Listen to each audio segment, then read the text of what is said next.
Right. Okay.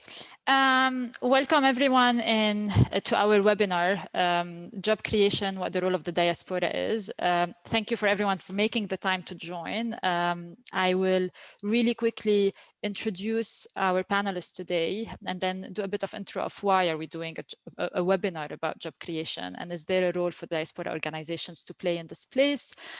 Before I hand it over to each of our guests today to talk a little bit more about their organizations, what they've done, what they've learned, and what more can be done, which I think is the more interesting part of what we're talking about. My name is Maya Hodroj. I am a co-founder of Impact Lebanon, a 14-month-old organization that is mostly targeting the diaspora and has done a couple of different initiatives. I am joined by Jean-Marc, who is a co-founder and CEO of Lebnet, Wissam Kairouz, who sits on the board of both Life and Seal, but today is representing Seal, and Jean-Marc Jabre, who sits on the board of Life, Lebanese and finance executive. As I was prepping for today's webinar, I couldn't stop, but I had a bit of a reality check moment, reflecting on the events of the last week. It's a bit hard to in the Lebanese context, it's a bit hard to decide to reflect on the events of the last week, but then you're like, yeah, but the last month wasn't that better either, and then the last year wasn't that better either. But I think this past week has been quite heavy on so many levels, and it does bring in each one of us a bit more of a cynical side of where are we going, and how much can we be forward looking, where can we derive a bit more of optimism and drive to keep pushing. But actually it's really the reason why we design events like this, why different people that would have never met before or would have never met otherwise try to find threads of cooperation, collaboration between different organizations, whether they're diaspora based or Lebanon based, to see what else can be done. Within the theme of job creation specifically, if we put politics aside, today one of the worst grievances in Lebanon is really the despair of the youth and the active labor force in finding opportunities. Whether it's the economic crisis, the pandemic, the Beirut blast, all of these have compounded the crisis that is facing Lebanese today. But even before the current meltdown, the Lebanese economic growth did not translate into job creation. I know it very well because I found myself really quickly after having graduated needing to leave the country. This is largely due to an over-reliance on trade, on banking, on public sectors as primary sector for the economy.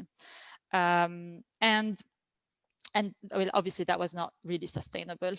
Today, Impact Lebanon is joining forces with Seal, Lebnet, and Life to think together. It is a continuation of a lot of initiatives that have been based on collaboration and working together to see what else can be done, what more can be done.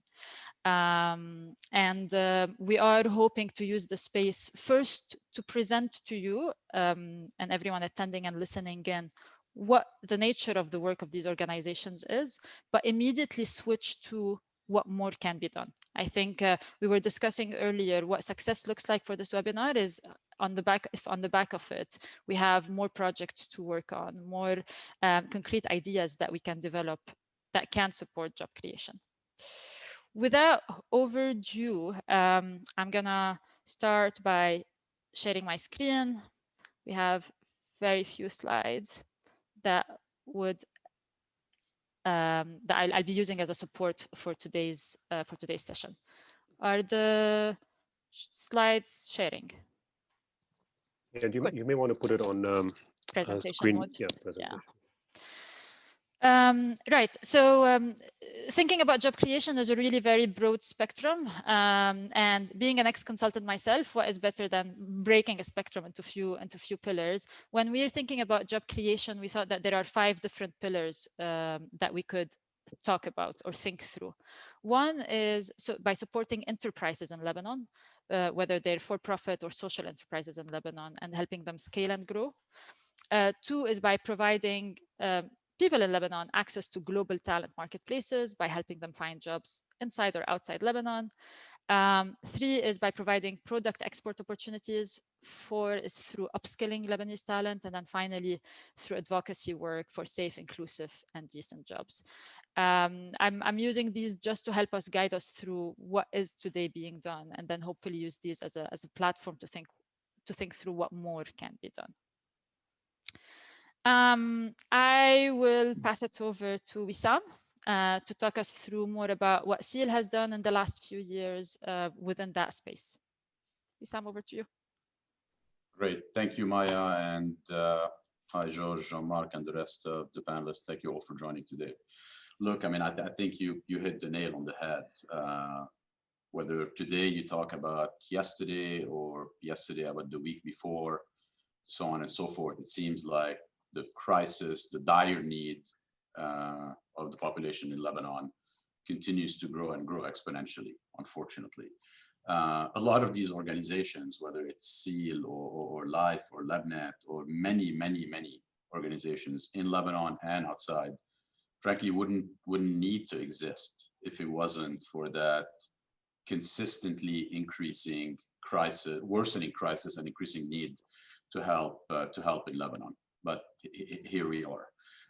SEAL, for just a little bit of background, SEAL has been around for a while. Since the inception of the organization in 1997, we've always focused on, as part of our mission statement, our primary objective, we have focused on community-driven and sustainable economic development, providing grants in various forms to local communities, not individuals, not charity, but local communities, cooperatives, municipalities, NGOs, or in partnership with NGOs, with the objective of providing grants with the plan of starting, scaling, or improving a business that helps create and preserve jobs or improve in a sustainable way. And the sustainability point is one you'll hear me talk about a few times today, because it's an important one. But to basically preserve job and improve in a sustainable way the standards of living of the beneficiary groups of people or communities. We have broadly defined a few focus areas, and they are, as some of you may know or you've seen on the website, agriculture production, water and irrigation, women in the workforce, a critical one for us, business skills and training, and then more recently, over the last few years, environment focused projects, given that crisis continues to get worse. And last but not least, we've done that selectively, and unfortunately, a lot more so recently, humanitarian focused projects. Since the inception of the organization, again, about 23 years ago, we have funded just under 175 projects, 173, 174, with a few already vetted and approved in the pipeline, all over the country, literally all over the country, regardless of sections of the community, no religious, political, or other affiliations. And so far, we've deployed directly in project, in economic development project, about $8 million since the inception of the organization. We can talk a bit later about some examples, some of the projects that we've done, if and when relevant. But I thought that'd be a good overview of where we've been, what we've done, and why we're here. Thank you, Wissam. Super helpful and also super inspiring to see. And that applies, I think, equally to all three organizations we have as guests here, to have turned passion and patriotism into an institution that has withstood quite a few years, quite a few crises. And so thank you for providing a lot of us in the diaspora with a platform to help more. On to LIFE with Jean-Marc. Thank you, Maya. So a couple of words on LIFE. LIFE was started in 2009. It has 4 pillars: connecting the diaspora, the Lebanese in the diaspora, nurturing the next generation through scholarship and mentorship, promoting economic growth in Lebanon, and most recently our new pillar essentially advocating for policy and policy change. We have 850 members across 4 verticals. Think of them as fields, professional fields. So finance, which is our origin and our heritage, consulting, law, and tech. We have 12 chapters spread around equally actually across Europe, North America, the Middle East, and Asia. So I'm a board member of LIFE, and I also lead our Promote pillar. If I focus on within Promote the job creation side of what LIFE has done, we've supported over the past couple of years a number of organizations that tick some of these boxes that you mentioned, Maya. So upskilling, creating job opportunities, matching Lebanese companies with customers and marketplaces outside the country, so on and so forth. So for instance, we have been supporting both Cody and SE Factory since 2019. These are 2 coding bootcamp or programming schools, if you will, targeting the underprivileged in Lebanon with no computer science background, and taking them, and someone who would have worked as a bartender or in a restaurant or valet parking or whatever, and train them into tech jobs and changing their lives literally. So Cody has as of Q4 graduated 78 students and placed them into tech jobs such as full stack web developers, software engineers, quality assurance, etc. Across 8 countries, 88% of which stayed in Lebanon. I think the key thing that you'll hear us say today is helping people earn a decent living in Lebanon. SE Factory, similar approach. We did that in partnership with Al-Fanar, which is a wonderful organization focused on venture philanthropy in the Arab world, led by Michel Mraade, who's actually a former LIFE member as well. SE Factory has 153 graduates, again, across that were all placed across a plethora of tech jobs, 45% of which working for international companies across a number of countries, 93% of which stayed in Lebanon. BOT stands for Bridge, Outsource, Transform, is a more recent company or social enterprise, as they are, that we've decided to support, again, with the help of Al-Fanar. This is more of an outsourcing provider of high quality digital services to Lebanese and international companies. So as typical of outsourcing, you'll take a project and then you'll fulfill the project for a duration of time. They have 1,900 registered freelancers, 20% of which have earned revenue across over more than 60 unique clients, 120 unique projects serving more than 60 individual companies. Again, across a number of sectors, IT related, e-commerce, data collection, retail, etc. I'm just giving you some details to give a sense of the breadth of what these social enterprises have done. I think the focus, similarly to what Wissam said, the focus for all these social enterprises that we've decided to back has been to meet the minimum cost recovery ratio or sustainability. The idea that over time, these organizations achieve self-sufficiency. Now, LIFE would help them with grants, with mentorship, with funding, with access to our network, but ultimately they've got to be able to fly solo. We've done a couple of other things as part of LIFE, one of which was to also support another wonderful initiative called Jobs for Lebanon. You may have seen on social media, they've been very, very, very vocal at advertising and spreading the word.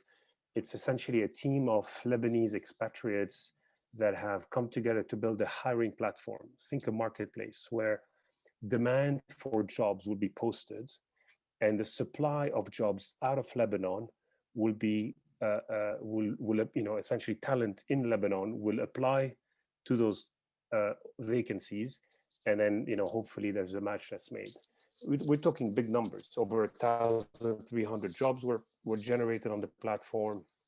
8,000 or so candidates have applied, and 200 placement, so 200 matches have been executed. And again, they're very active all around the world. LIFE's helped them by essentially helping broaden the word and coalesce a number of so-called life ambassadors to essentially within their specific chapters help them increase their reach essentially.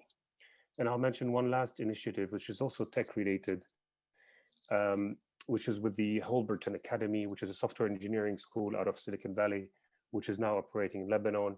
It's one of our most recent initiatives. They've just filled their second cohort, where Life is funding 10 scholarships. And this is an academy that trains into deep tech. Think machine learning and AI, think blockchain and crypto, think augmented reality or virtual reality, etc. So again, a number of different initiatives that have helped create jobs, upskill talent, and place them into jobs, all around the world, which obviously with COVID now can be done remotely a lot more easily than perhaps was the case a year ago. Sounds good. I think we do have Fadi Bizri from SC Factory, Marianne Bitar from BOT, and Neil El-Jor from Jobs for Lebanon also attending this webinar. So it would be great to hear from them as well about these amazing partnerships, but also what more can be done. One very important point to myself, but also to everyone else at Impact Lebanon, is to really thank Life for their partnership over the last few months since the explosion. They've been a really good partner basically in helping us figure out quite a few things. So thank you, Jean-Marc, and through you to everyone else working at Life, Zaina Mhanna, Zaina Farhat, and Lemi specifically. Moving on to George and Lebnet. Over to you, George. Thank you.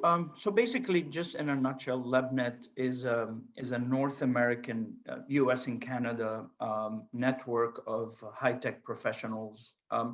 The goal, the main, if you wish, goal, objective, or of the organization is really to help the members of the network advance their careers. But of course, as part of that benefit to our members, everybody wants to help Lebanon. So giving back efforts to Lebanon have always been as a benefit to the members. But so we've been of course very involved for years now on mentoring startup founders in Lebanon. We've partnered with accelerators on the ground, one of them being Speed. So we have, before I go into that, we have 1,200 members in North America.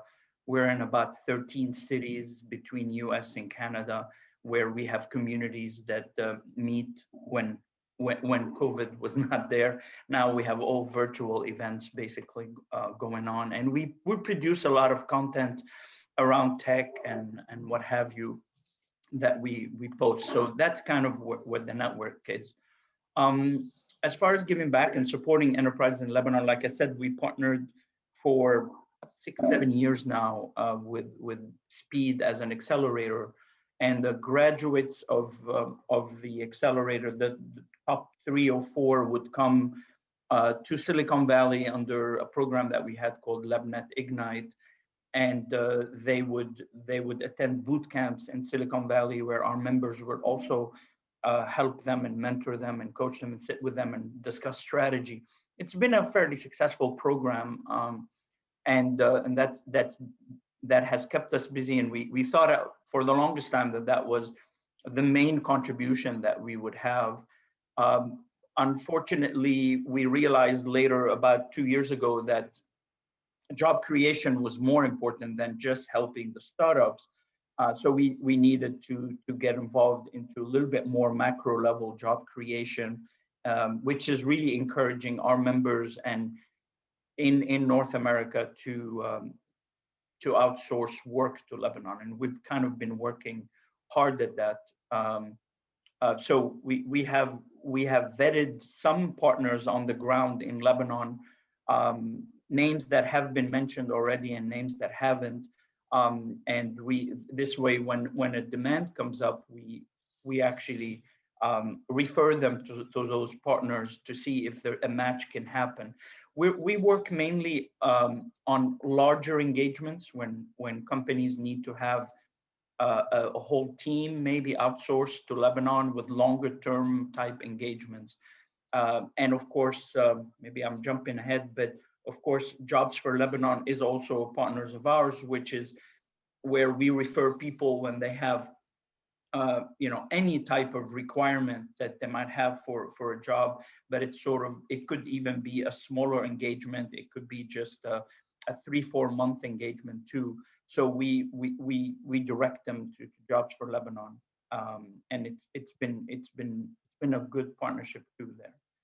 Let me see what you got. Sorry, because this is not my slide. I'm trying to go through it quickly. These are my words, but not my slide. So I provided that on a Word doc. So basically, right now we're advising companies, but in an ad hoc fashion. We don't have a structured program for companies that want to enter the U.S. Canadian market. We're doing it on an ad hoc basis when we get someone who reaches out to us, and we're also opportunistically helping startup raise money. As a matter of fact, we will be announcing it. For the first time, we did it as a pilot. We actually raised half a round for one startup in Lebanon and syndicated it as a Lebnet syndication. It'll get announced. I'm not going to mention the name, but we hadn't done that before, but we felt that this was something of value that we can also do. This was, of course, a startup that we had already have hosted under the Lebnet Ignite program in Silicon Valley, and also one that showed some promise. As far as upskilling Lebnet talent, we have partnerships with AUB and LAU right now, and basically we have a partnership with AUB where we're opening up some of our internships here in the US to their students. And then we're also sponsoring some of the team's final year projects. When we say we sponsor, meaning a member of Lebnet would sponsor an FYP project, and then we'll guide the team throughout the year about the results of the project. We also look for some of our members to get involved in some graduate research project with AUB. And the one that's kind of the most successful but also interesting one is something called Silicon Valley Channel that AUB has created, whereby the Lebnet on the side, on the North American side, would supply them with speakers. And they have every month or couple of weeks a speaker from Lebnet talking about a topic to the student community and the larger community.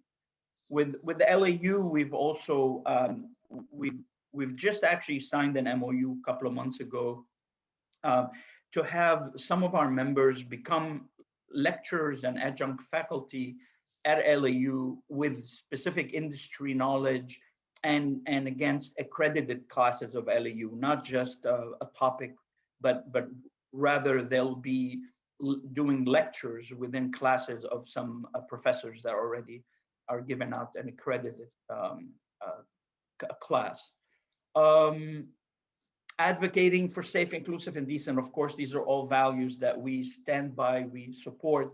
One thing that's probably worth mentioning is that women in tech is an important focus for us. We even have right now a whole series of women in tech videos and webinars that are happening in the US to encourage women in tech, but also to kind of highlight and feature some of the executives in our membership that are women and make them role models and even coaches and mentors to the more early in career young people that are coming up here in the US.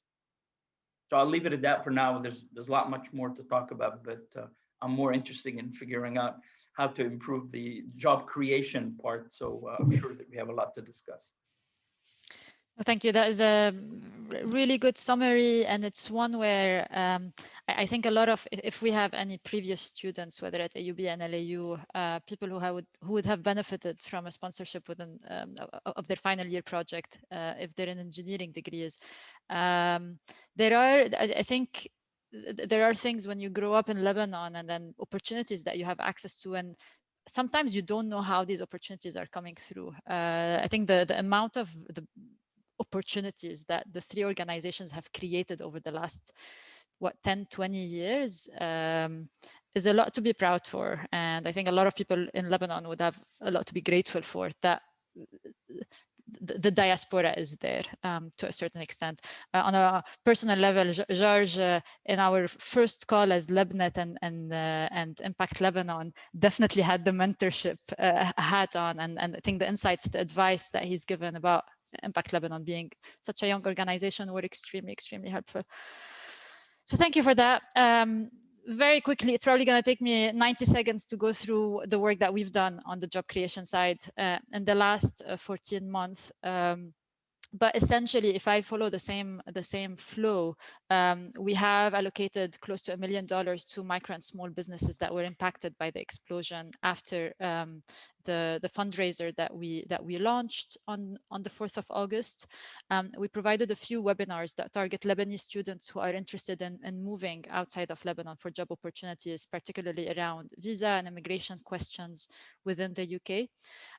We've also been running since April a mentorship program that supports people in CV writing, prepping for interviews, but also some broader career conversations. And then since May, we've been running Dekene, which is an online concept store that is aiming at building a non-Lebanese buying audience to sell sustainable Lebanese products, primarily within the design space. So this has been our attempt at supporting within this vertical. I will stop sharing slides. I think slides tend to be a bit less personal. Here we go. And I will try to shift more the conversations around collaboration and hear back from you what the experience has been in terms of collaborating. I think the most prominent example that we have was the collaboration that happened on the back of the explosion. But right before we started this call, George and Wissam have told me that they've spent the last 2 days together on calls supporting a specific initiative. So if we reflect that, if you reflect on your previous experiences within your organizations, is collaboration happening? If it is happening, how is it happening? Can more be done? Is there value in doing more? And I would think about collaboration both within existing organizations, so diaspora-based organization, but also with organizations based in Lebanon.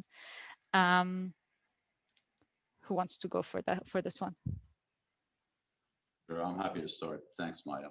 So yeah, I mean, you mentioned earlier the blast back in August. That's the most recent, and in my opinion, one of the most impressive ways, at least that I was involved with and witnessed from a collaboration of the diaspora perspective. As soon as the blast happened, obviously everyone who is Lebanese, who knows Lebanon, who cares about Lebanon, in Lebanon, outside of Lebanon, was looking for ways to help and generally get involved. From my perspective, I guess, the blast was a bit of a breaking point in the situation in Lebanon, right? You made the comment at the beginning of the call that yesterday, was a bad day in Lebanon. Last week was a bad day, last month, last year. But the blast was, I don't know, from my perspective, a little different. It imposed a very harsh reality on the ground and sent a very loud message to the diaspora that urgent help was needed immediately. We've all been saying, and to a certain extent, working on ways to help, ways to optimize help. This was a little different. People everywhere stepped up to help families, to help friends, to help colleagues' families, Lebanese and non-Lebanese. it was impressive.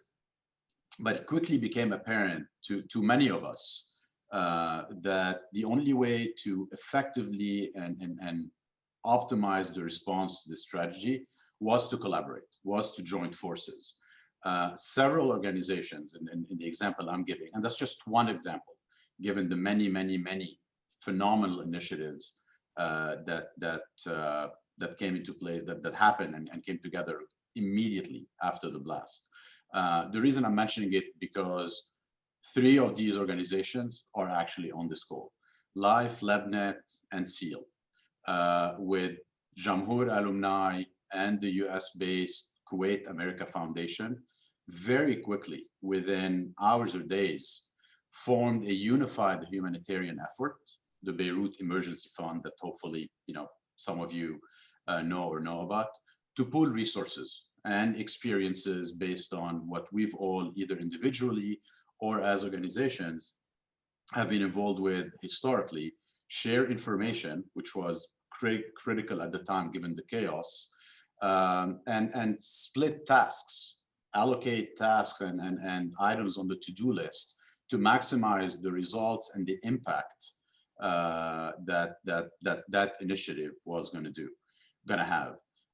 Donor support globally and trust in this initiative, obviously sponsored by these organizations, was overwhelming. The work was quick, the work was efficient, there was full transparency in vetting, selecting organizations on the ground and groups of people. Some of them organizations, some of them were groups that literally and naturally came together, within hours of the blast to try and do work on the ground. And then obviously, and as if not more importantly, allocating the funds on the back end as we were all fundraising, again, globally, with obviously prioritizing the most pressing needs on the ground. And, I'm sure we all agree that the work that was done was a fraction of the work that was and still is needed. But I genuinely believe that was an example of 1 + 1 was not equal to 2. It was 1 + 1 equals to 3, if not to 4, which was phenomenal in my opinion. And another example of collaboration, we've done several projects as groups of organization in the diaspora. But before I go to that, I know both George and Jean-Marc mentioned earlier Jobs for Lebanon. I want to just give a little bit of airtime and credit to the youth. The youth in Lebanon and outside of Lebanon is doing phenomenal work and showing a level of proactiveness that is, in my opinion, the reason why we should all continue to have hope that we can fix this. Organizations like Jobs for Lebanon, who have been working on, I'm not going to go through what their mission statement, what their objectives are. Both Jean-Marc and George spoke about that a little while ago, but those guys have been doing a phenomenal job. About a week or 2 weeks ago, another organization, another small group initially of very young Lebanese in Lebanon and outside of Lebanon, almost organically formed a platform on Instagram called Leverage. I don't know if you guys know about it or not. If not, I would recommend you go look it up. Within a few days, they got a lot of attention with people looking to help in some form or shape or get involved in some form or shape with job creation in Lebanon. What did those guys do within a few days? They quickly looked for ways to optimize and complement the impact of their work, as opposed to trying to replicate what somebody else is already doing, and already in touch with other organizations to figure out how they can pool forces and join forces, whether it's on a project basis or something more systematic than that. Don't know, we'll leave that obviously up to them. But I genuinely believe that by collaborating, we can make a bigger impact. Organizations here, again, SEAL, LIFE, Lebnet, worked a couple of years ago on a project, again, to create jobs in Lebanon. It's called the LFE initiative, Lebanon for Entrepreneurs. If some of you are familiar with it, it's basically the creation of an IT center for startups in Lebanon. It acted as a gateway for the Diaspora network to engage with local entrepreneurs, either looking for advice or looking for ways to structure their business or looking for funds. And hundreds of Lebanese in the technology and finance industries mobilized very quickly to get involved, to spend the time and energy to look into these startups, meet many of them, to find ways to help and get involved. These are just a couple of examples, but I certainly echo what you said in that collaboration will certainly make a much bigger difference, both from a pooling of capital and pooling of expertise and resources perspective. That makes sense. I think, yeah, the risk of duplication is really, really high, and the sum of the parts will be bigger than the parts themselves. I mean, the synergies that would be created would be bigger, but also the sustainability. And we've all been part of efforts, or we've all heard about efforts that would have started with all the energy and the good faith in the word, and then fall through. Jean-Marc, from your perspective, any specific pitfalls really on how with all of the good intentions collaboration might not always work, and what have been the challenges to bridging a little bit more across different efforts? Thank you, Maya. I think one of the challenges we saw, I echo what Wissam said on all these diaspora organizations coming together, and I do think that the Beirut Emergency Fund was probably the biggest manifestation of what we've all done together, at least to the scale we've done together. So, just to put some numbers for people on this webinar who are not familiar, I mean, the BEF raised close to $9 million, of which 7 million have already been dispersed. I mean, these are big numbers, helping more than 1,000 homes, thousands of individuals. So it's been quite a sheer. The sheer scale of it is probably unprecedented for what an NGO has done on the ground. And we're not talking about one NGO. And I'd like to also talk about all these organizations on the ground in Lebanon, not the diaspora ones that typically on these webinars, but the ones on the ground, because you had at any point in time, sometimes 5, 10 NGOs serving the same need, either food, shelter, rehab, you name it. So one of the challenges we had as BEF is to sift through all of these organizations. One is screen them for the level of seriousness, diligence, the ethos. We wanted to help people that share the same values as we do: meritocracy, being gender blind, being apolitical, being helping confessions regardless of of what confession they were. So basically really nationwide support. And so one of the challenges was sifting through all of these various NGOs and diligencing them in a proper way. And I'd like to shout out to Tara Hermes, who leads 3QA, who founded and leads 3QA, which is a very professional organization who's essentially focused on the third sector, right? Not private, not public, but the third sector. So social enterprises, non-governmental, not-for-profit organization. She was an incredible partner to help us diligence, monitor, coordinate, whether it was the distribution of funds, the follow-up, etc., checking receipts, invoices. So it's quite a big effort on the ground, and particularly that we are a diaspora organization. We don't have members on the ground, so we have to, we're the outside, and we needed someone on the ground to help link us to the recipients, the beneficiaries of our help. And again, I won't mention, there were at least 20, if not 30 NGOs that we, as BEF, collaborated with on the ground. We can't mention them all. It'll take the rest of this webinar, but there's a lot of incredible grassroots or more organized efforts, some registered, some not yet registered, that are essentially filling the void that the state has left ever since, well beyond the blast, but from before the blast to post the blast. And I think without them all, we wouldn't have, we would have just a checkbook and not known what to do with it. So I don't know, George, if you'd like to add anything anything to that from what you've seen? Yeah, I mean, everything you said and what Wissam said is spot on. Basically, we can't. There's so many organizations that are being involved, and we can't name them all. But one thing that's going to be important. This is a thought that I have, is that this is a long game, right? But the nafas tawil.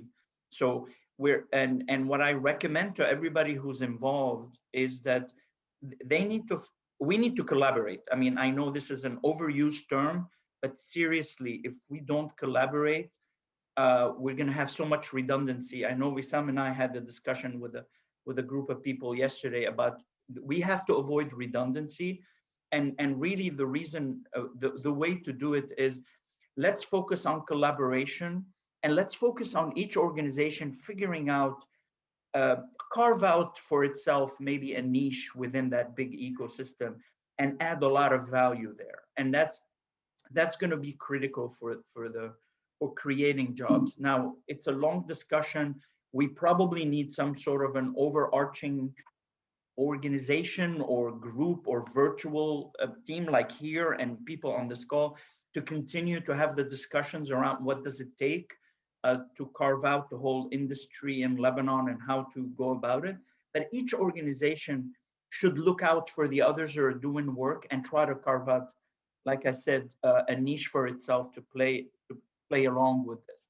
And one more thing I do want to say, and maybe I'm jumping the gun here, is that right now, the best thing we can do is to create little mini success stories of job matching and creating of work. And the reason why we need a big list and database of these little success stories that have happened, whether they're happening or not, and we need to build on that, because it is those little success stories of matching employers with talent is what's going to all help us build the case as we go along of why Lebanon is a good place to go outsource to. It's a tough discussion.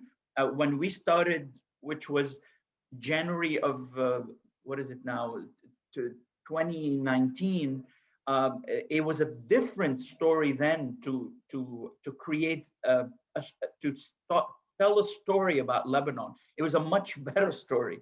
After October 17th and after the explosion, the story is getting very challenged, and it's okay. We're not going to give up, but we need those mini success stories. I feel very strongly about that, and we need to be able to collect them and use them across the organizations, and not necessarily to be owned by one organization or the other.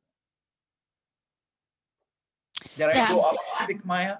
Bilakis, this is, I mean, that is very much at what I was thinking about listening. I think we all grew up in different environments where collaboration is a value that you seek, right, for the sake of it. It's inherently good. My experience, or our experience in the last few months, that it is really, really hard, right? It's not happening, not because people don't believe in collaboration, or at least most people. It's because executing on it is not trivial. You have differences in what people consider are priorities, right? You have differences in working styles. You have differences in experiences or skill set. But it is worth it. I think the pain of getting there is worth it. I mean, pain is too big of a word. I'll take it back. But the struggles to get there, the challenges to get there are definitely worth it. I'm already seeing quite a few ideas being suggested by different attendees, which is really, really good. Maya, can I interrupt for a second? Sure. Just to clarify what I meant by collaboration, I didn't mean that all the organizations have to work together on a daily basis. I meant, let's avoid redundancy, right, in what we are offering, and let's all try to carve out a piece. So for instance, Lebnet carves out its own piece of what it thinks it's good at, what its core competency is, and try to help, but also always reach out to the other organizations to make sure that we're not being redundant, or we're not working on redundancy. And that's what I meant by collaboration.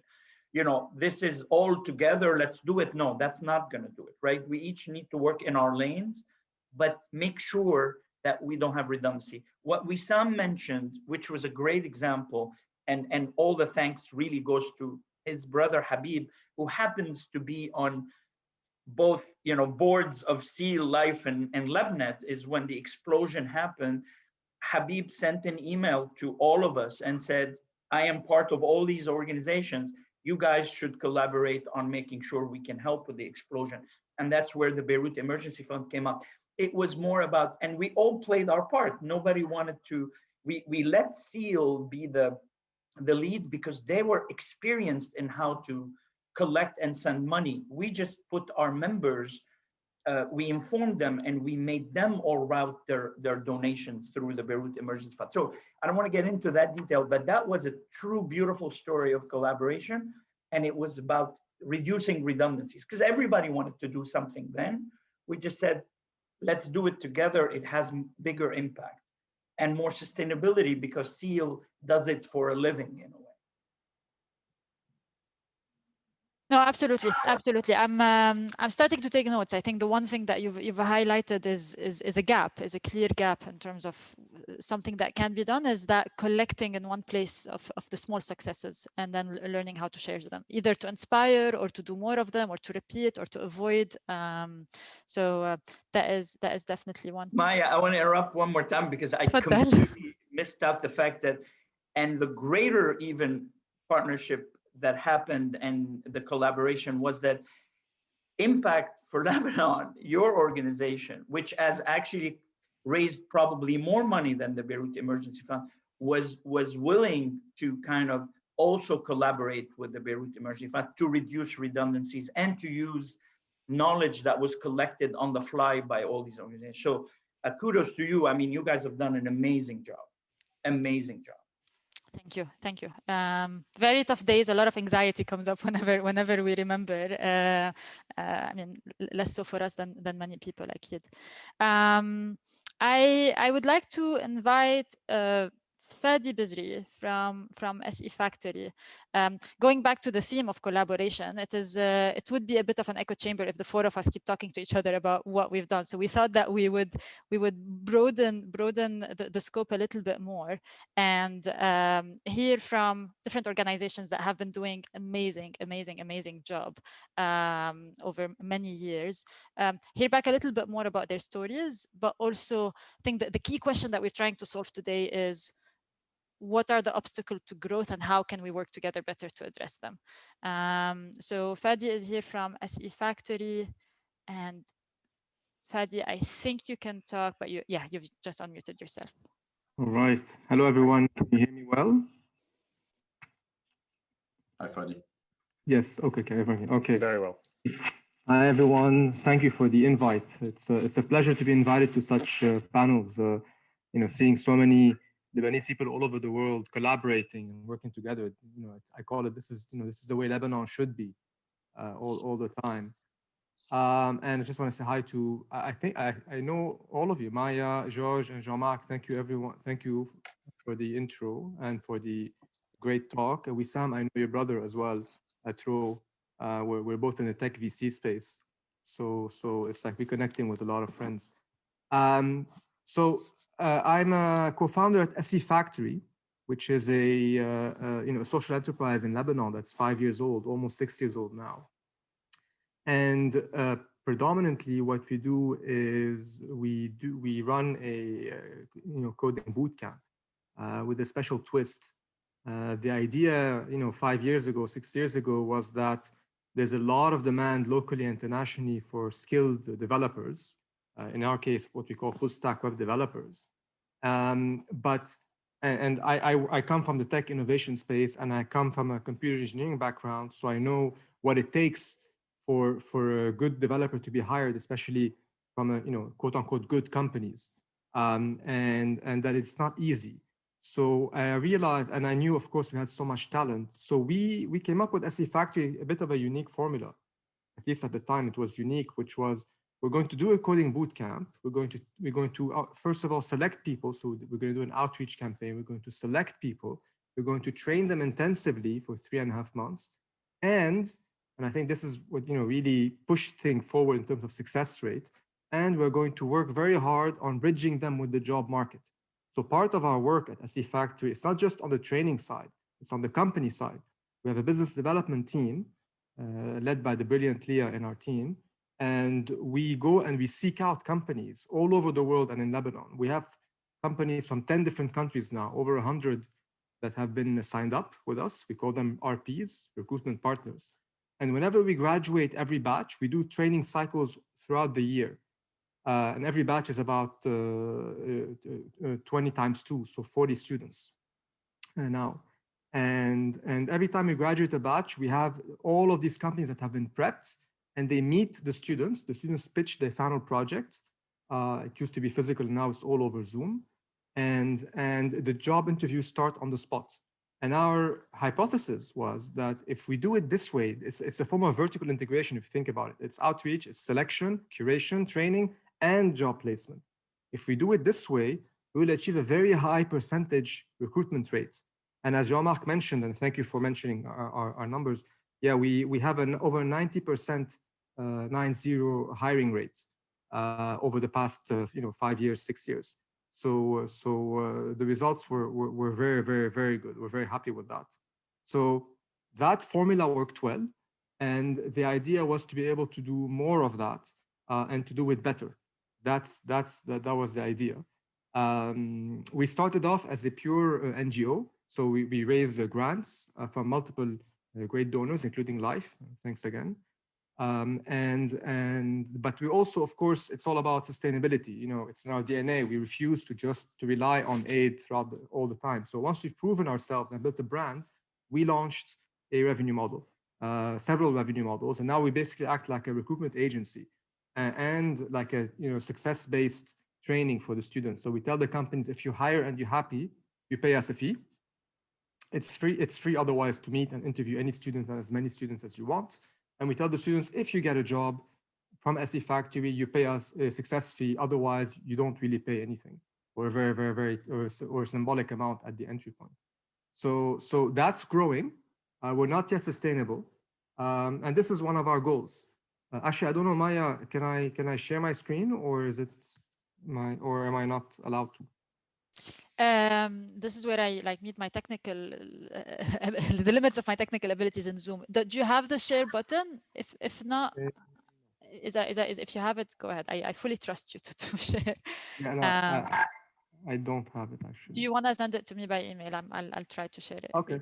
All right. No worries. Anyways, it's okay. I'll just audio. So far so good, Maya. Right? You're hearing me well. Everything's good. Okay. Yeah. Never know with technology. So far it's been so good. We built an amazing brand. We're well known. It's all about internationalizing SE Factory. We need to have more and more companies from outside Lebanon recruiting in Lebanon. We want to turn Lebanon into a digital outsourcing destination. And now with the devaluation, of course, everyone knows it becomes even more attractive. That's an opportunity. The trick is how to do it. Okay, so there's the obvious things, which is you have to fight off some of the negative connotation of Lebanon with the blast and the economy. It's not easy to do business there, and the corruption. The other one is to do more and more of, at least in our case, training for jobs. And the third one is to connect with more companies outside and to understand markets outside better. Let me clarify. So we train on full stack web development. So SE stands for Software Engineering Factory. So SE Factory. We train software engineers, and they are full stack web developers. Why full stack web development? For those who don't know, it's because it's a high skill that is in demand, but that is not too specialized. So there's a wide demand across all the global markets and different types of companies, startups and agencies and so on and so forth, for skilled, qualified full stack web developers. So it was worth our time to invest in building a program that graduates specifically that skill set. The question that we always ask ourselves now is, what other programs should we train on? We're looking at QA engineering, we're looking at data analysis, we're looking at many different skill sets. So what would really be helpful, this is from the perspective of what can this community, this amazing community, help us with? What would really help us is better understand target markets that are big enough so that we can invest in building programs for that, if you see what I mean. It cannot be overly specialized for only one company, and it cannot be too broad, because then the skill set is not differentiated enough. It's like this fine balance. And it has to be a training that is cost effective on our side. It cannot take us a year to train somebody. It has to be, 2 months maximum, ideally 1 month, possibly, or 1 to 3 months, let's say, to keep it simple. So that's like the big challenge. So any ideas someday would be most welcome. The other one, more simply, is we are on the lookout for companies looking to hire. Literally 2 days ago, we graduated our 2 batches, the Beirut and the Tripoli one. We still call them Beirut and Tripoli, even though it's all on Zoom, but we opened up in Tripoli just before the revolution and just before the crisis, and a year before the crisis. So we graduate, 35 amazing students. Literally 2 days ago, they've booked together 113 interviews, and with half of the companies are companies from outside Lebanon or based outside Lebanon. So it's going exceptionally well. And it's clear there's a lot of demand, and it's clear that our output, as it were, the product, which is the type of students to graduate, is very good for that. It's in high demand. We need just more and more of that. So more companies looking to hire in Lebanon. It's something we can help with. And just to finish on something, I'm guessing, I'm not sure how much time I have, but I don't want to take up too much time. And just to add a point about vertically integrating even more, as it were, we offer companies to help them set up teams in Lebanon, because we now say you should build your digital team in Lebanon. What we tell them is, not only are we offering you a tech recruitment service that is very much with a lot of hand-holding, a lot of support for you as a company outside Lebanon, we also offer you what we call the managed service, which is a form of business process outsourcing, whereby we have our own company in Lebanon. We have a company in the UK now. We hire your recruits, whoever they are, tech or non-tech, under our own umbrella company. And we take care of the local admin, the daman, the maliye, all the things that are a nightmare to deal with in Lebanon. All of that admin, we take care of it on behalf of the companies outside. So again, it's all about offering more and more support to just make the whole process of a foreign company setting up a digital team in Lebanon as streamlined as possible. That's our goal for the year. So in a nutshell, more programs, more companies, better, more training types, and being able to access all of that. Any support we can get on that, it would be most welcome. And I thank you again, and I hope I didn't take too much time, Maya. No, super clear, super structured, and yeah, to the point, Fadi, I'm a big fan of the work that SE Factory is doing, and I think it's clear to understand where the gaps are, right? In terms of, tell us what to train on in the future so that we can help our graduates find jobs easier. So what is in demand, and then helping find job opportunities. I know that you are speaking, I mean, collaboration. I think we're going to have to count how many times we're going to say collaboration in today's call, but I'm reading what Jean-Marc was saying, that already there is collaboration between SE Factory and Jobs for Lebanon, which is really good to know. And on that note, I want to pass it to Neil Jur from Jobs for Lebanon to tell us more about what Jobs for Lebanon is doing, but also what the challenges for growth are.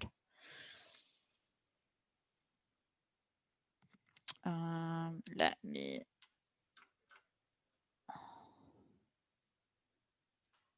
Neil. Hello? Yes, we can hear you. Hi.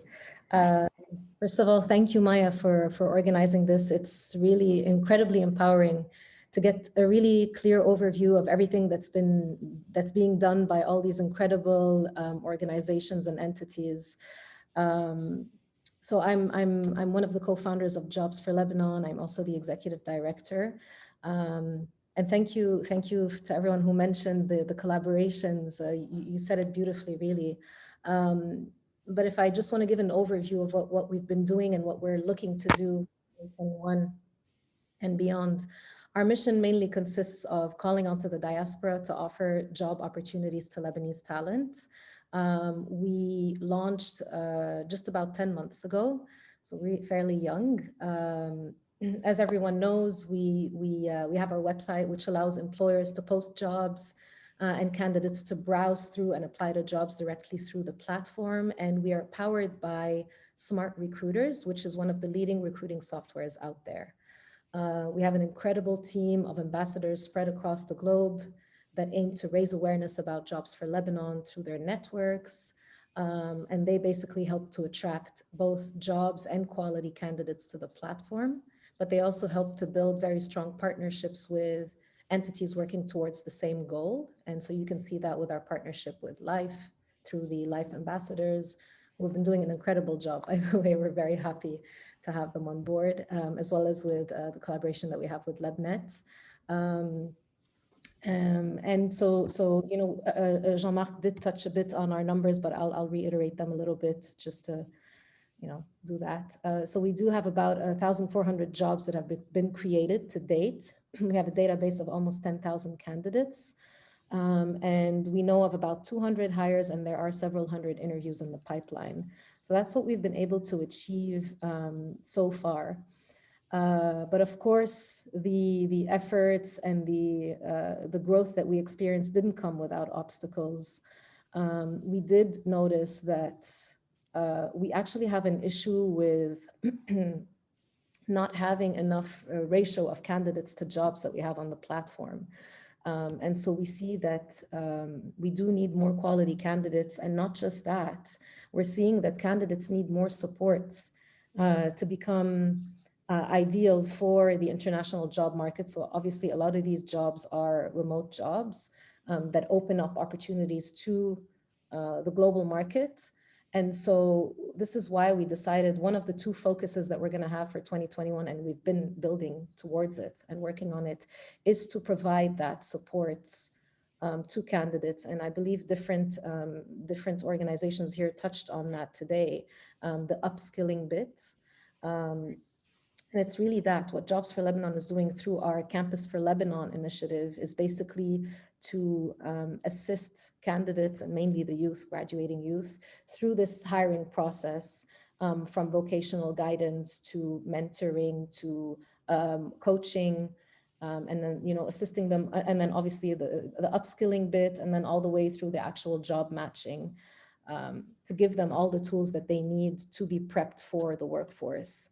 So that's kind of an obstacle that we face, and this is what we're kind of doing to tackle that obstacle. The second issue that is, I think, being seen by everyone, not just Jobs for Lebanon, it's that brain drain that has been happening for a while, but then it kind of accelerated following the October events and then following the blast, et cetera. You know, we all know about that. So there is a consolidated strength. I do believe it's still a bit siloed, but I think we are trying to work towards helping to keep that talent in Lebanon, mainly through the outsourcing efforts. So we also are working on that. We have an incredible team trying to play a part in that brand Lebanon for outsourcing. And really what we're trying to do, our role in all of this is basically scaling what we currently do well, which is matching, instead of matching individuals to jobs, we're looking to match local teams, local providers to projects that are, that can come to Lebanon. So we basically, our role would be to source both those companies who would be interested in providing those projects to Lebanon, as well as the local providers, and then connecting them and supporting them in any way that we can. So that's kind of where we're at today in a nutshell. Thank you, Neil. You have the flip side of the problem, not enough candidates or quality candidates. And then when you say supporting up on the upskilling side, is there a specific angle, or is it really the full package from mentoring, CV improvement, interview prepping? So we're doing this on two fronts. As I mentioned Campus for Lebanon, which is an initiative that we're building that will have those four pillars. The first one being discovery, which has to do with really helping, bringing in industry experts to speak to the youth and interested candidates about potential directions that they could take with the skills and the majors that they have, or the interests that they have. So that would be in the form of webinars. And then we are looking towards working on the second pillar, which is the mentorship pillar. And I believe we've had a few talks with Impact Lebanon to see what we can do there. We've had a few very preliminary conversations with Life as well, or at least certain people at Life. So that's still being built, but so those are the first two pillars. The upskilling element is basically the team basically went and put together, sourced a lot of high quality upskilling courses that are either highly discounted or free. And we're putting them in one place so that candidates can kind of, sift through them and even eventually get courses recommended to them based on their interests and their profiles. And then the last pillar of the Campus for Lebanon is the job matching pillar. Now we're also doing a condensed program in collaboration with the UNICEF Shield program and Nawaya, which is called the Career Path program. I believe we're launching today. You'll see the video circulating soon, today or tomorrow. But the idea here is to really, instead of giving them the options to select the different pillars that we have on Campus for Lebanon, the idea with the Career Path program is to actually put those candidates through a condensed step-by-step process that assists them through an employability program, a coaching program, and then the whole job matching element as well. So it's really helping them through that entire process. Okay. Yeah. Okay. So actually, I do want to talk about one more obstacle that I think everyone faces, which is the redundancies. I've heard about SE Factory, of course, and I know the incredible work that you're doing, but Fadi, you were just speaking about that additional element that you do, which is the outsourcing service. I am hearing about it now. I didn't know about it personally, but avoiding redundant, we are trying to work on elements of that as well. So I would love to have a discussion with you, and I know the outsourcing team would as well, so that we can see how we can pool our efforts together. But this is an obstacle that I think a lot of us face, the fact that we do see redundancies happening, and the fact that we do want to work towards collaborating together, and having a better overview on everything that's happening, so we know how to best pool our resources and efforts towards the common goals that we're working on. I don't think Fadi can reply, so hopefully he'll connect later on this. He's asking if he can speak. Yes.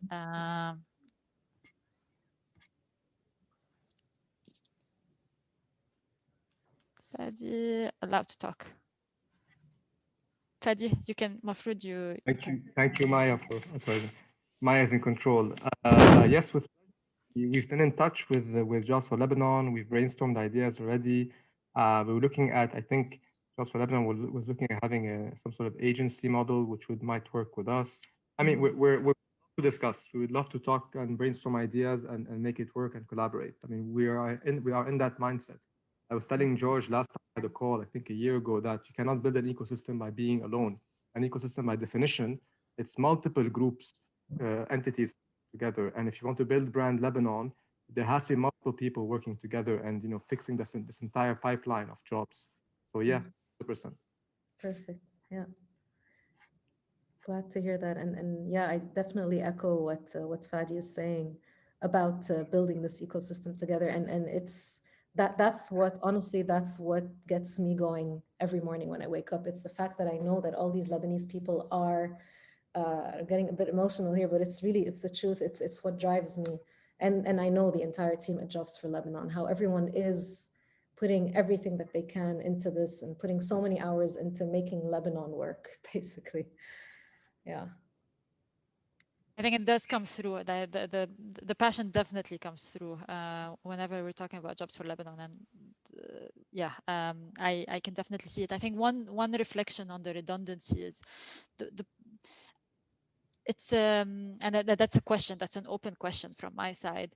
It is really hard to gauge how much duplication to allow, because some of it is inevitable, but also maybe to a certain extent healthy, because there are different ways of doing things, and then if you have two people trialing it at the same time, then you end up with something with a better model at the end of it. It might not be the worst thing in the world, but the main thing I think that should happen in these cases and these scenarios is communication, right? So that the best practices are shared, the failures are shared. And it's hard. It's very, very hard because everyone is working on different things, and yeah. I don't know if anyone, George, Jean-Marc, Wissam, you have any reflection, thoughts? No, and I guess the only thing I would say, and George addressed that a little bit earlier. I think the work that Jobs for Lebanon and other platforms, Leverage or others, are doing is absolutely phenomenal. I would strongly encourage all of you guys, or all of us, frankly, to continue to think about how we can try to cover as much as possible through that collaboration communication, Maya, that you're referencing.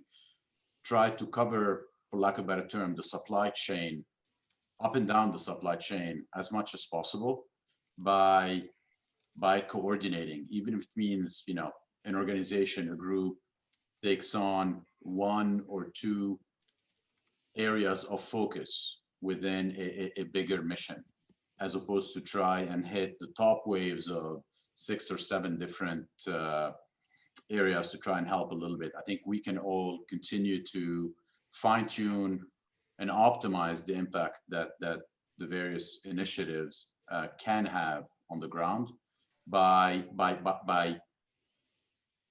linkage, by linking the efforts together, even if that means, everyone or every entity, every organization focuses a little more on, 1 or 2 or 3 areas of that, supply chain, for lack of a better term. And I want to add one thing, because I know the discussion about collaboration and lack of, reducing redundancy is a little bit complex. I'll give you one thought for everyone to kind of think of, and this is, Wissam and I had that discussion yesterday with another team, is that, Jobs for Lebanon is a marketplace, right? So everybody who's doing anything right now, Lebnet, Seal Life, SE Factory, BOT, whoever's going to be talking, all the new groups that are popping up, we just need to get creative about how to leverage that marketplace and create niches again and carve out things for us to leverage that marketplace, but do our own specialized work for the goal of creating more jobs in Lebanon, right? So Jobs for Lebanon should not be looked at as a competitor for some of the organization, but rather a tool and a vehicle as a marketplace to use, right? Everybody can register on it, right? From SE Factory and all that on the supply side, even us on the demand side, we can use it as a vehicle. So we found one, it was successful, let's all go behind it, but let's the new group actually go figure out how to carve out new added value within that ecosystem for themselves. Makes sense. Now, again, that puts pressure on Jobs for Lebanon to do it right, and we're going to keep nagging them to make sure they do it right? Because it's an important platform for all of us here. With your guidance, I have no doubt that we'll get there. Really, thank you. That's cute. That's nice. Thank you both for the thoughts. It's that is extremely helpful. I'm gonna give the mic to Marianne Bitter from BOT. Marianne, I can see 2 of you, so I'm gonna allow the 2 of you to talk. Hello, can you hear me? Yes, we can. Okay. Yes, we can. Good afternoon, good evening, everyone. Maya, first, I would like to thank you and the Impact Lebanon team for organizing this webinar.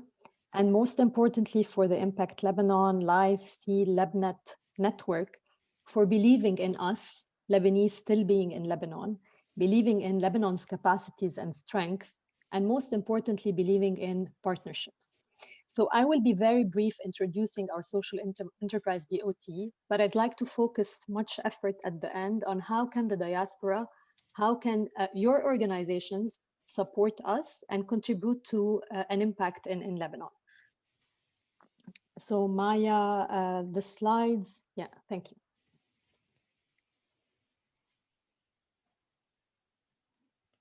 Here you go. Thank you. So BOT stands for Bridge, Outsource, Transform. We bridge talent. We work with clients who outsource services to Lebanese youth, and we transform the Lebanese youth journey and livelihoods. So we are the first socially responsible outsourcing platform in the MENA region. We have a pool of freelancers ready to work on remote jobs. They come from low-income communities. They've been trained by local NGOs on digital and workforce readiness skills, NGOs such as DOT, Nawaya, and Injaz, and they're ready to be deployed to work for clients coming from Lebanon or abroad on digital services. So the services they offer are data management, AI training data, staff augmentation, and e-commerce listing. And this can all be done remotely or on-site if the client is in Lebanon. Next. So how it works. We have a team of project managers. They are dedicated to the client. They scope the project. We pilot the project. We do some simulation to really be able to quote the client. And then we deploy through our technology platform freelancers that are available. They have the right skills to do the job, and they have the right linguistic and educational skills to do the job.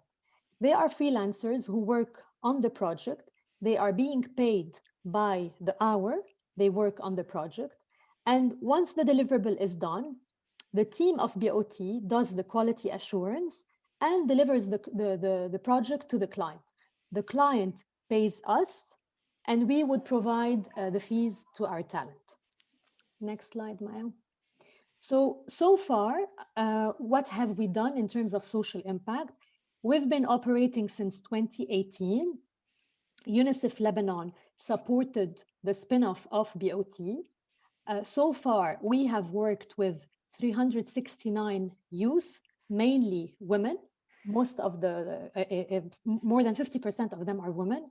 They have collectively generated $370,000 in revenue.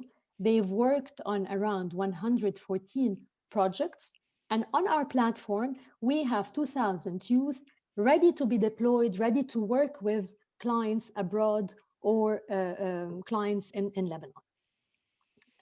So this is an idea of, this is a slide that shows you who are the clients we have worked with. Mainly the clients have been in Lebanon. They come from the private sector, public sector, academia, NGO. With our youth, we have worked with around 60 clients, over 100 projects, 114 projects so far. And our aim is to grow internationally. So our aim is to position Lebanon eventually as a digital hub, to have clients believe in our talent, believe in our youth, clients who would want to work with us so that we can contribute a bit to the economy and also give the opportunity to our youth to have this exposure to work with international clients. Next slide. So how can the diaspora support? How can the network of your organization support us? First, we'd like to explore opportunities abroad. We want to acquire new clients from the Gulf, from the US. We want them to believe in the quality of our services. We want them to feel that they contributed to Lebanon's economy, to rebuilding Lebanon, supporting our youth. who are qualified, trilingual, but they lack the opportunity. We want to also grow locally, increase our market share in Lebanon, in the NGO sector and in the private sector. And most importantly, we want to identify strategic partners in Lebanon, in the region, and in the US that would eventually grow our business, that would create a certain collaboration whereby they work with us on one client and we bring in the services to them.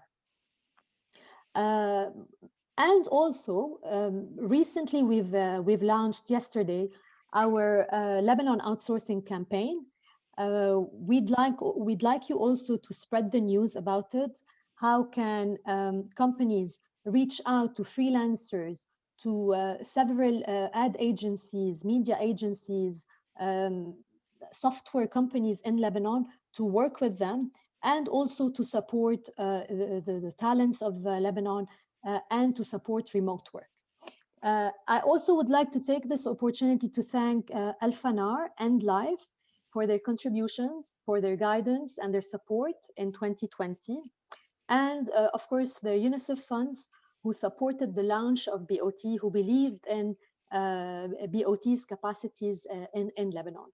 So for me, one of my questions is, what do you expect from us as diaspora, Lebanese diaspora? What do you need from us? How can we be ready so that whenever you ask us to support you, we have the right infrastructure, we have the right information, we have the right talent. So what do you need from us? Because I'm sure there are things that we can do our homework so that whenever the opportunity is there, we're ready for it. Thank you, Maya. Thank you, Marianne. I mean, before I try to answer the question, I think that there is a big theme on tech, and I think Bilal also has highlighted this in the chat. And there are, I mean, if not duplicated, at least overlapping themes. And it would be good, I think, in a later conversation to see if there is value in unpicking these. I will try to ask Jean-Marc to address, especially that I think Life definitely has more experience than us really in this space. What is the expectation? What should they from organizations like BOT? You mean from organization on the ground? Well, yeah. I guess the needs we most hear from them from people on the ground, right? So, you know, in terms of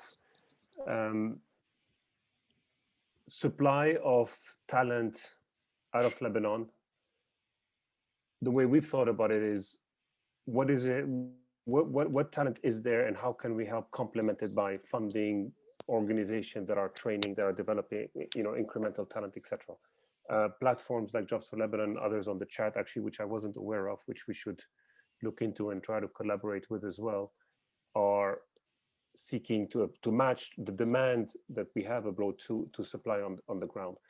I come from the financial services industry, and it used to be that a lot of the back office of many banks and financial institutions was in places like India and what have you, where people spoke good English, where people worked hard, and where at the time, that was all obviously pre-COVID, you know, you could outsource some of these jobs, you know, either to not an external company or even sometimes to your own company that has a subsidiary abroad.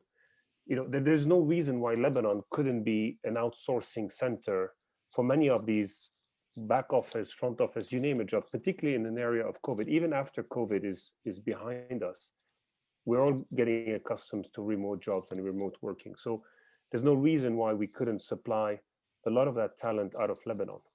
And that would help the youth stay in Lebanon and people to earn a living in Lebanon. So I think what you know, we can be a channel to companies, to funds, you know, the whole, you know, all of us diaspora organization, not just Life, you know, can be a channel to foreign companies, to funding, to mentorship. But you know, we need you, local organization, local NGOs and social enterprise, to to be the glue that that makes us together work better at replacing the shortcomings of the state and of the country. That's not an easy task. It's a tall order, but I think we've done small steps. The question that we're all trying to think through as part of this webinar and other bilateral conversations we're having is, how can we do more? How can we do this? As George said, it's a long journey. This is going to be going on for years. How can we sustain this rhythm, increase the rhythm, and do a lot more together for the country and for our citizens than what we have done so far? Yeah. I think one interesting suggestion from Hiba Abu Slaymin in the chat is to develop a bit of a manual or a guide that individuals in the diaspora can use in conversations with their own employers or with companies to guide them towards job matching platforms, or to guide them through visa processes, because that would be a concern, so that we're all as individuals empowered to have more informed conversations with our employer, encourage them to hire from Jobs for Lebanon, from BOT, etc. I'm trying my best to read through the chats, but it's not an easy task. Any thoughts, or should we move to, I think, shift gears from tech, but also job connection into agriculture, and I'm gonna hope that Abdul Wahab is Asama.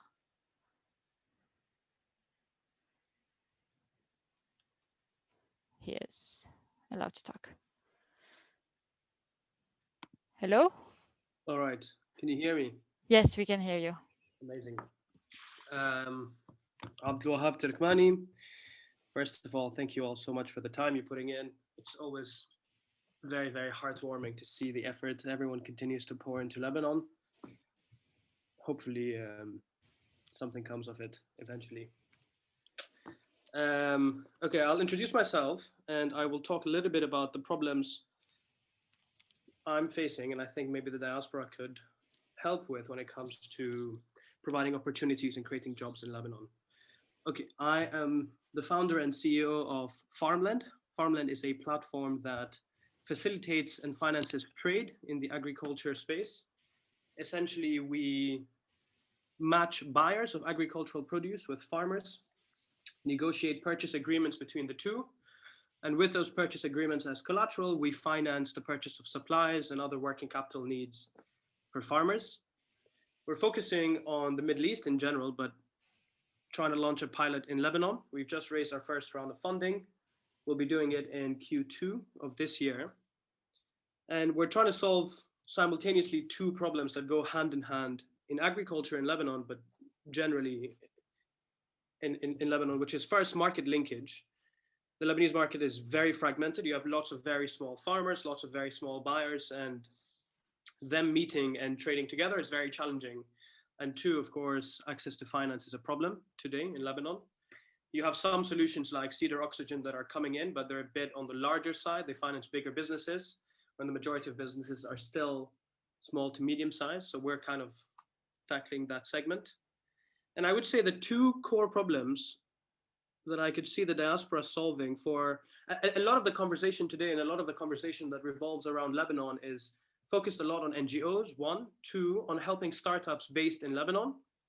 But I would say maybe there's a third angle that I would hope we can all address a bit more together, which is incentivizing businesses based outside of Lebanon, in Europe, in the Gulf, wherever, to do more business in Lebanon, to consider Lebanon as a market in and of itself. And I'd say there are two core things here. The first is, it would be amazing if somehow, I don't know, between LIFE, SEAL, and all the other organizations, we can set up some sort of facility to de-risk investments in Lebanon. I know from previous jobs, there are loads of family offices, let's say, that are based in the Netherlands that provide de-risking facilities if you want to invest in Africa. They come in and provide guarantees on debt. They provide junior capital, junior debt, junior equity.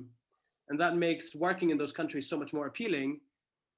Setting up some sort of facility like that for Lebanon would be very helpful. There are a few of them, but again, they're focused on businesses and startups based in Lebanon. Most of them are funded by USAID.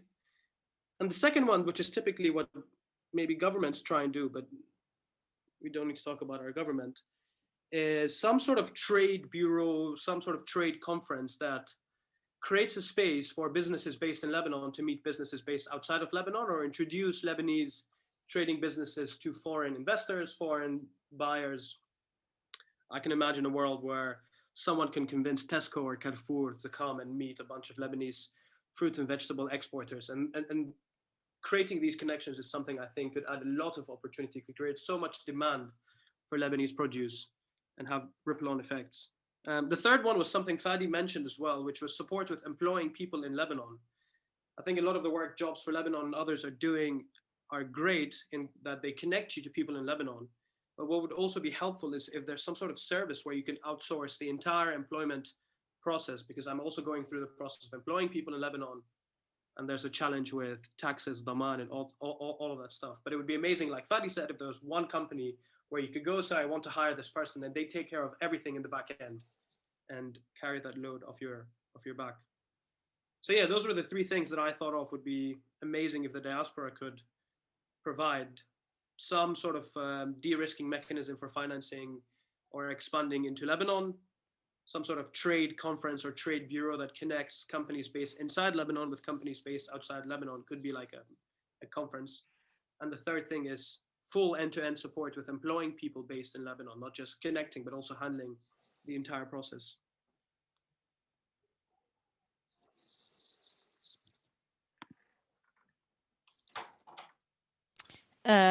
Wow, that's a proper to-do list. It's actually quite actionable list of things to do. And the other point, I'm taking advantage of the fact that other speakers are still online. Marianne, the things around supporting the back office of employing people and not just creating the job opportunity itself, is that something that BOT does to a certain extent? Is that something you're aware that someone actually covers? Maya, it depends to what extent. It depends on the scope. But this is something that we have done here in Lebanon. So it really depends on what type of services that can be done remotely. So yes, I mean, I can say yes, but we'll have to understand more the type of services to be really, to avoid setting high expectations as well. Maya, if I can jump in actually with a comment/question for Abdul Wahab. I think if I understand what or how you guys get involved, I think there's a topic which goes back a little bit to Maya, one of the initial areas this whole webinar was focused on initially, which is, you know, export opportunities. I think there is a derivative of that, which is import substitution. I think import substitution is a critical area in Lebanon right now. I mean, if you take, for example, some of the projects that SEAL has funded over the years, which is helping communities, right? Define it as in any form or shape, whether it's a group of people, a group of farmers, a women's cooperation in a certain town or village in Lebanon, to develop or upscale economic sustainability for whatever project, agriculture or other. We at SEAL have been very involved in many agricultural related projects. One of the areas that I think there's a lot of help that's needed is import substitution. And we can, to a certain extent, combine efforts with more than one organization, focusing on, given the situation, the economic situation in Lebanon today, by definition, imports have become much more difficult and certainly much more expensive. So there is a crisis and a problem there that needs to be solved, in that a lot of people can no longer afford a lot of the basic products that we as a country used to import. On the other hand, we're all in some form or shape trying to help existing producers of products, whether it's on the manufacturing side or the example that I think Abdullah was talking about, and certainly the one I'm referring to as part of the SEAL project on the agricultural front, or some of the Lebanese products like Moune and others, for example. There is, I think, an area where we can optimize or maximize the impact of funds that we all deploy in some form or shape, fund or resources, in that trying to help with the import substitution gap from the economic situation and the currency devaluation and all that, by redirecting some of the efforts to help existing producers or manufacturers access the market, whether it is the local market, and that's where the import substitution element of it comes in, or regional or foreign markets through export opportunities. We've been involved in both aspects, both sides of that equation, I would say. On the export side, working with some of the beneficiaries of our products, for example, a women's cooperation in Alay that we have a few years ago funded the purchase of more modern equipment for some of the products that they produce, initially to sell locally in their towns or in their areas of Lebanon. That market shrinks on a daily basis, as we all know. We came back for effectively round 2 with that same cooperative last year or the year before, to basically help them position themselves to tackle the foreign markets, i.e. export opportunities, by helping them go through the ISO certification process. But I do think that in addition to the export lens to help folks in Lebanon expand their market, therefore expand their economic sustainability by selling outside of Lebanon, there's also, especially given that economic crisis that the country is going through right now, an import substitution element of it that we can help a lot with. And I think, and Abdullah, I'd love to hear your thoughts on that, given the agricultural focus of it, if you think, or if you guys have been involved in that import substitution aspect. I mean, definitely import substitution and increasing exports are two of the core things we need to focus on with our trade deficit.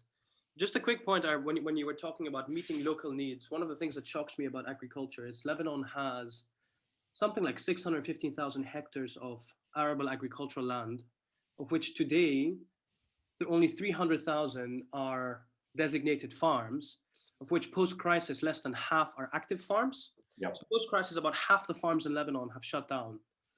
And you're talking about a country that used to import 80% of its food, produce locally 20%, and now half of that capacity is gone. So without serious intervention sometime soon, I think we have a food security crisis on our hands, which doesn't get as much airtime as it should, which is why import substitution is very, very core from just purely a food security perspective for the country.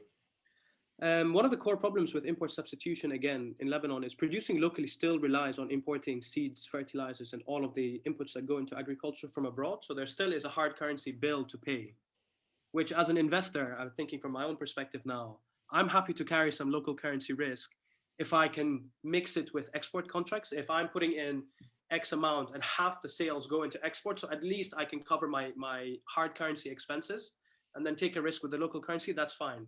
And this is where I think the value of SEAL, Life, and what have you comes in.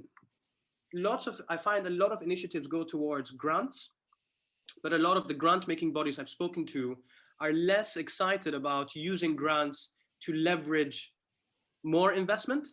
So I've spoken to maybe, I don't know, let's consider USAID and what have you. They put $1 million into an initiative that was focused on building a cooperative or buying tractors or what have you. But $1 million you give to a fund that can then raise another 9 million on top of it, because the first $1 million is first loss. That's now 10 million we can deploy, and that's debt that we can recycle through the year in, year out.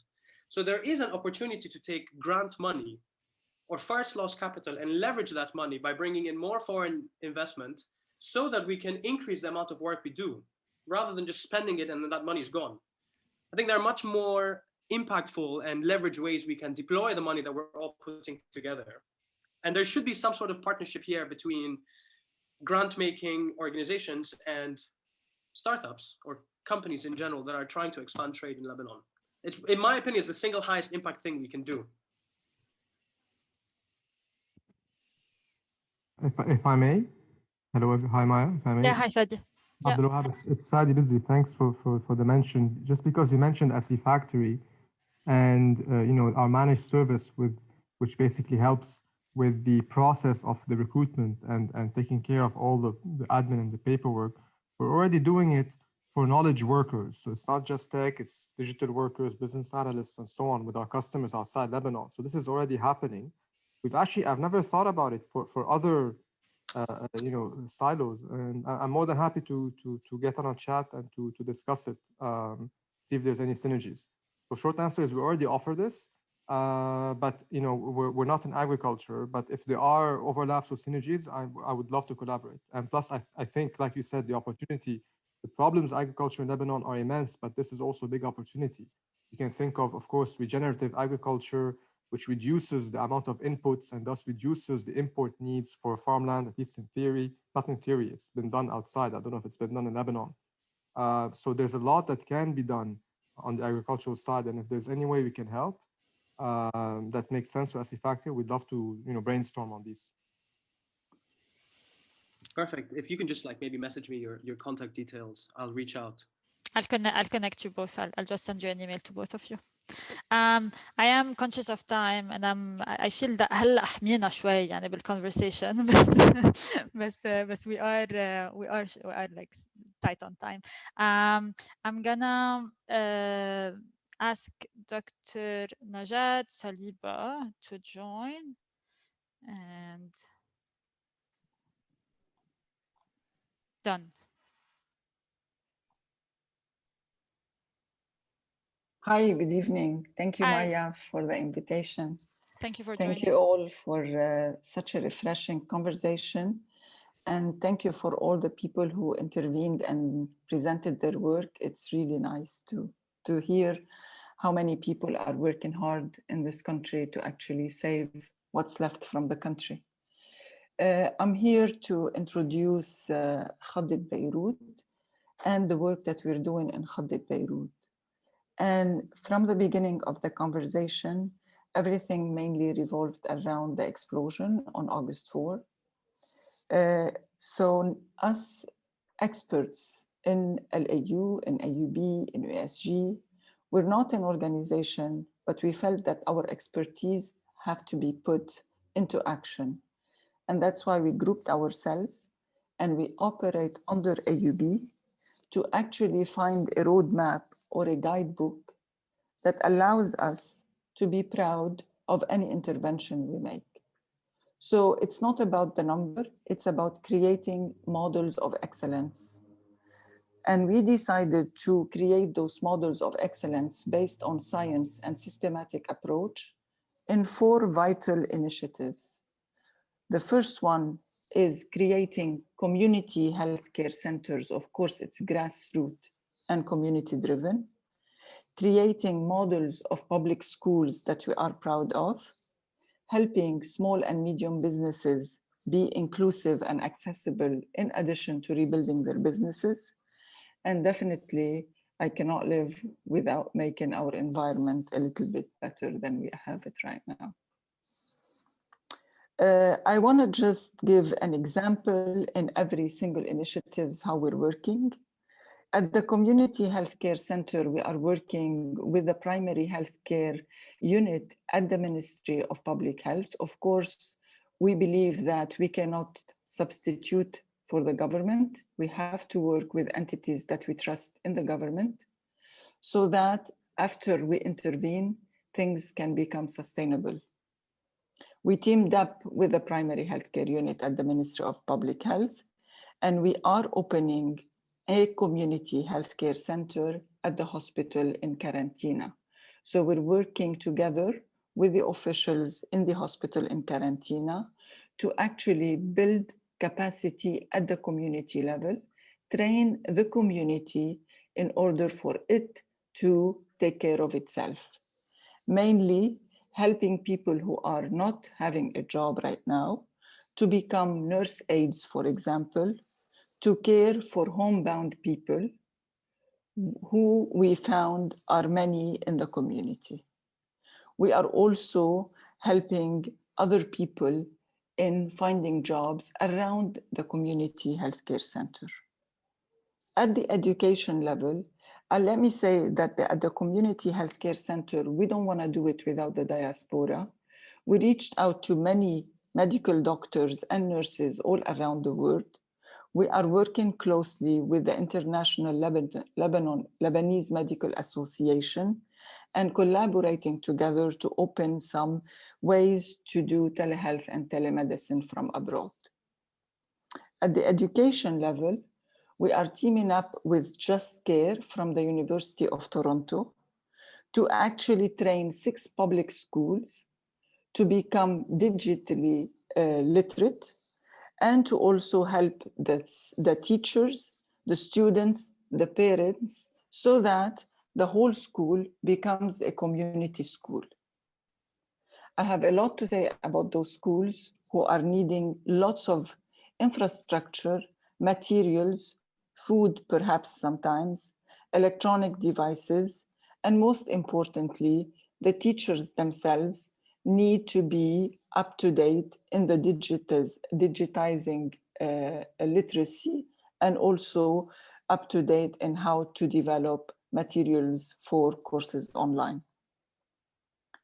With this team, we're also teaming up with the Lebanese Association for Education, LLWB, and we're working with around 40 educational specialists from Lebanon and around the world to actually make those community education schools ready for their teachers and their students. At the level of supporting small and medium businesses, we are working with around 100 businesses in Gemmayzi, Karantina, and Marmkhaili. We help them, along with several NGOs, rebuild their shops, but now working with the shop owners and their employees we are developing an upskilling program, and we want their businesses to be inclusive and accessible. We're working with the Center of Inclusive Business Leadership, CIBL, at the Olayan School of Business at AUB to actually also make sure that their employee and the employers are both thinking about gender sensitivity, inclusivity, and accessibility. At the environmental level, we're working with like 50 environmental specialists all around the world to actually assess the exposure and the damages caused by the exposures during the blast on the people living in Beirut, and definitely teaming with Impact Lebanon to work on many environmental projects all across the world.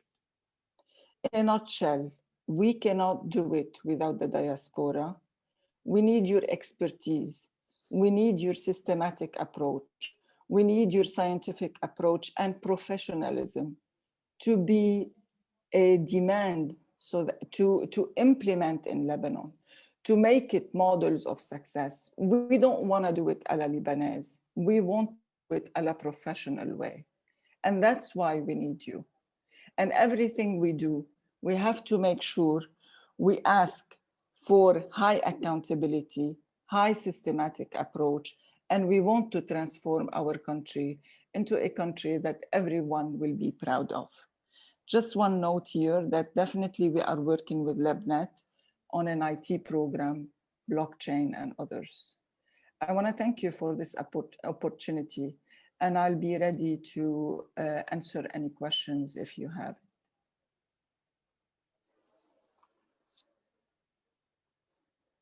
Thank you, Professor. I echo what Munyan Habti just said, and the process also changed what LLWB mean. So that's a bit more positive. But I think really like all-encompassing work.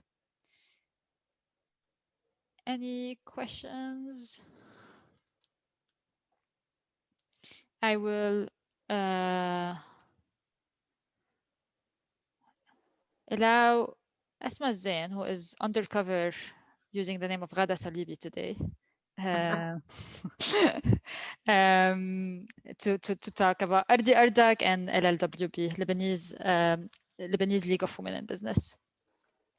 Good evening, everybody. Good evening, Maya. Thank you. I was listening to all my friends with whom I seriously work and support. We work on different projects together, whether it would be OT, SE Factory, Khaddit Beirut. So LLWB, Lebanese League for Women, is the beacon of coordination and collaboration with different NGOs, startups. Sorry. I want to say that LLWB is a group of 420 professional Lebanese women working all over Lebanon. We come from different industries. Before the blast, before Corona, and before all the disasters of Lebanon, we were tackling all the projects that you are working on, whether on the level of engaging girls in STEM industries, whether on the level of empowering women, whether on the level of being active on different rural areas.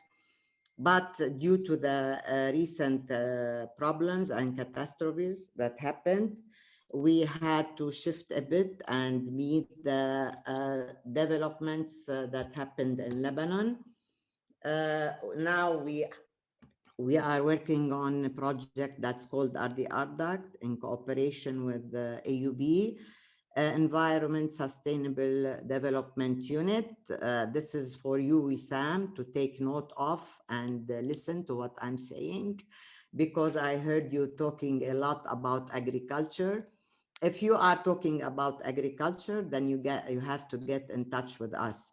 Plus, I met last year with our friend Abdul Wahab Turkomani, but he left without coming back to us. This is not to say that because I want him to come back with his good ideas and approaches. We are actually very active on the ground. We work in Tripoli in the north, in Akkar. We work in the Bekaa. We work in Shuf area. Personally, I'm a part of Al-Fanar. I'm a part of LLWB. I'm a part of Ruwad al-Tanmiya in Tripoli. That gives me the network and that gives me the outreach. Plus, I have a lot of friends in Life and Impact Lebanon, but we never had the chance to work together. What I want to say here, dear friends, is that Lebanon is in dire need of diaspora. What we need in Lebanon is we need you to come out with a brief on how you want to take things further. What is your future approach? How you want to help on all the initiatives that we discussed tonight. We want tangible plan. We want a clear vision. We want a clear path, because we are in a really desperate area here, and in spite of all what we are all doing, we haven't scratched the surface yet. We haven't scratched the surface yet. The Lebanese employment issue is massive.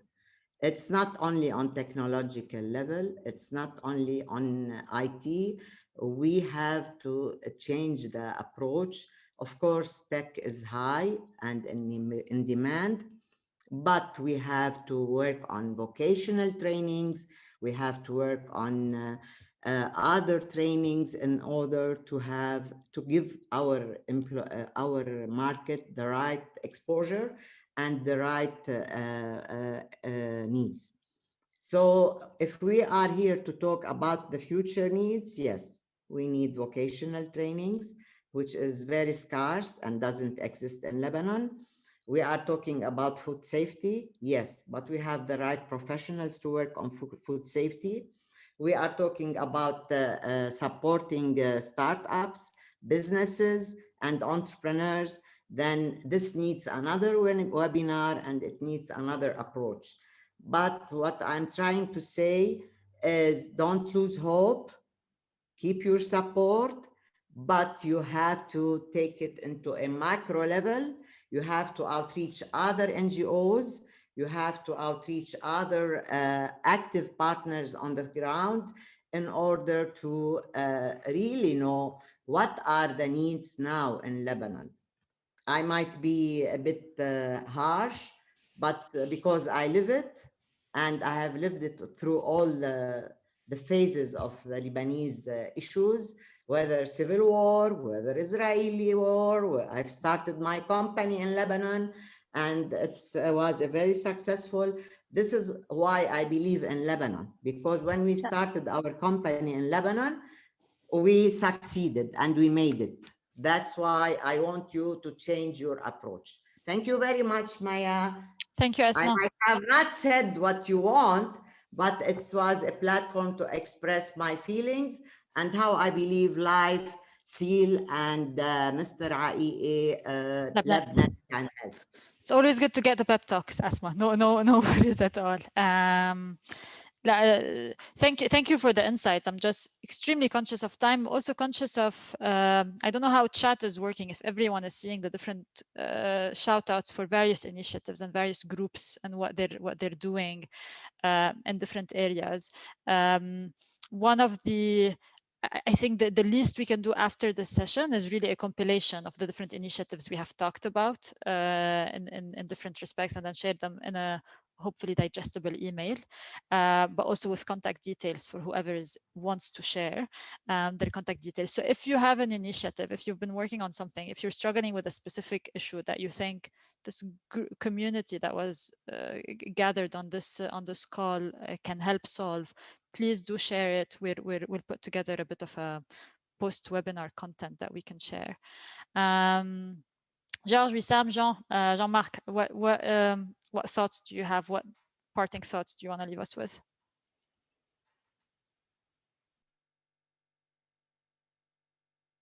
George first.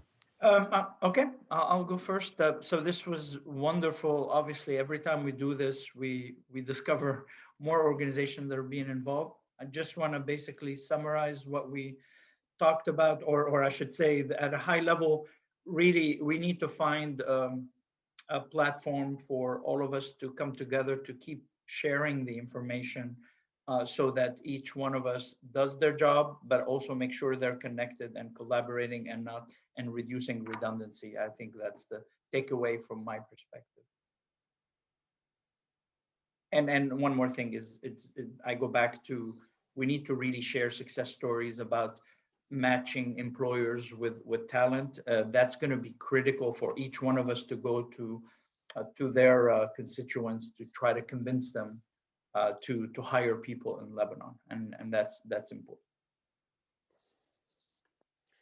If I go next, Maya, I echo what George said, and some people on the chat were saying, we should try to think and come up with the mechanisms to coordinate more on a more regular basis on certain themes like job creation.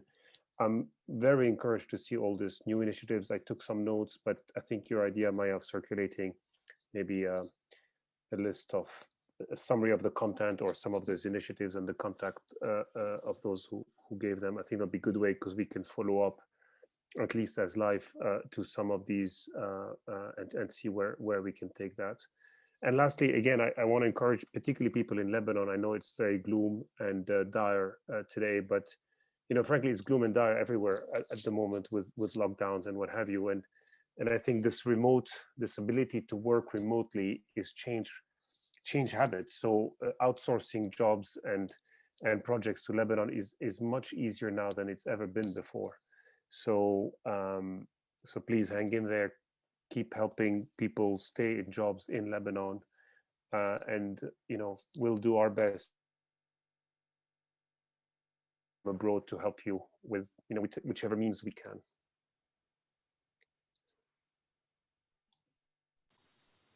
All right, I'll go next, Maya. I'll be very brief. George and Jean-Marc expressed what we all feel. First of all, thank you and Impact Lebanon for putting this together. It's extremely helpful. It actually does achieve some of what we've all been talking about over the last couple of hours, which is that connectivity. I think one way to describe what we're all doing is, getting into the information business, learning about what we're all doing, sharing information about where the know-how is, where the skills are, who's doing what, to try and, if not avoid, minimize duplication of effort. So much needs to be done. I agree with what Asma said. We're barely scratching the surface, and there's a ton more to do. And the need keeps growing exponentially. I'm very proud to be part of, this group of organizations trying to make an impact. I think Lebanon is bleeding on every possible front possible. Talent, wealth, know-how, health, environmental stability, and the list goes on. So anything any of us can do, we absolutely should be extremely focused and connected. And my last shout out is one that I started with a couple of hours ago, is the youth. There is phenomenal and impressive effort that we're all seeing from the youth in Lebanon and the Lebanese youth outside of Lebanon. At the end of the day, they're the future of this country. So anything any of us can do to help them, empower them, guide them, and fund them, we absolutely should be focused on that. That's all I have. Thank you all for the time. I will leave us with a parting dream or a wish. I've always dreamt of an easy to use, very user friendly platform where you put the mini Google of Lebanon, essentially, where you put who is doing what about this, and then you get very easy answers. I think that the opportunities or the people that we've invited on the Scholar are doing amazing things, and there are so many more that are doing so much more. And going back to Wissam's point, if we can improve that information service business that we are in, just to get access to who is doing what. We're such a small country, and yet getting to who is doing what seems a bit harder than we can. So until that mini Lebanese Google get formed, we'll keep doing webinars, I guess, and then try to meet new people. Thank you everyone for joining. Thank you for the guests. Thank you for everyone who shared through chat, and apologies for not giving you the platform that you definitely deserve. I'll do my best with like a summary email. And any thoughts, feedback, comment, please do share. Thank you. Bye.